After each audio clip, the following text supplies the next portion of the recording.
கள்ளக்குறிச்சி மாவட்டம் சின்ன சேலம் பகுதியில் அதிமுக சார்பாக நடைபெறும் நலத்திட்ட உதவிகள் வழங்கும் நிகழ்ச்சிக்கு வந்த அக்கட்சியின் பொதுச் செயலாளர் எடப்பாடி பழனிசாமிக்கு கட்சி நிர்வாகிகள் பிரம்மாண்ட மாலை அணிவித்து உற்சாக வரவேற்பு அளித்தனர். தொடர்ந்து கொடியை ஏற்றி வைத்த இபிஎஸ் உரையாற்றி வருகிறார். மக்கள் அவருடைய கோரிக்கையை ஏற்று தங்களுடைய பிரச்சனைகள் எல்லாம் கடிதம் எழுதி அந்த பெட்டியில போட்ட அந்த மனு என்ன ஆச்சு? என்ன ஆச்சு? ஒண்ணுமே காணோம். என்னன்னு கேட்டா கூட்டனுடைய சாவி தொலைஞ்சு போச்சு. கூட்டனுடைய சாவி தொலைஞ்சு போச்சு.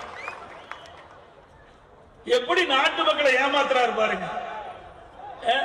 எதிர்கட்சியா இருக்கின்ற பொழுது மக்களை கவர்ச்சிகரமாக பேசி அந்த மக்களுடைய பிரச்சனை என்ன என்பதை கடித்த மூலமாக எழுதி பெட்டியிலே ஓடுங்கள். ஆட்சி கொண்ட பிறகு பெட்டியை திறந்து அந்த மனுக்களை நாங்கள் பரிசீலனை செய்து நிறைவேற்றும் என்று சொன்னீங்களே, என்ன நிறைவேற்றி கொடுத்தீங்க?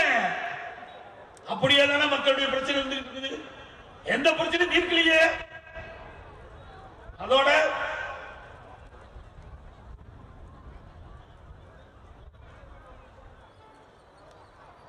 எங்க பார்த்தாலும் ஒரு பேச்சு.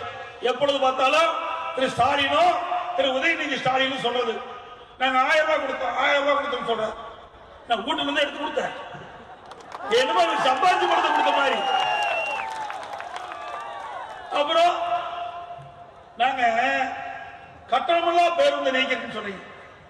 அந்த பேருந்துல ஏறி இறங்கினா தான் உயிர் உத்தரவாதத்துக்கு. ஓட்ட ஒடிசல் பேருந்து அந்த பேருந்துல பயணம் செல்கின்ற போது அப்படியே ஒழுகுது.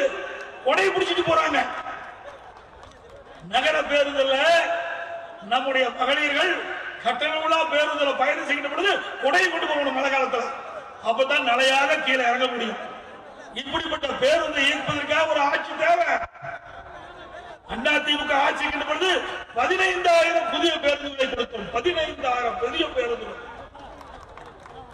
நீ எவ்வளவு ஏன் பேருந்து வாங்கியிருக்கிற? வெறும் 3,500 பேருந்து தான் கொடுத்திருக்கிற. காலாவதியான பேருந்து, இயக்க முடியாத பேருந்து, டயர் ஒரு பக்கம் கழட்டிட்டு போகுது, சீட்டு பக்கம் ஒரு கழட்டிட்டு போகுது. இப்படி மோசமான பேருந்துகளை இயக்கி மக்களை ஏமாற்றி இன்றைக்கு இந்த திட்டத்தை நாங்கள் செயல்படுத்துறோம் சொல்லுது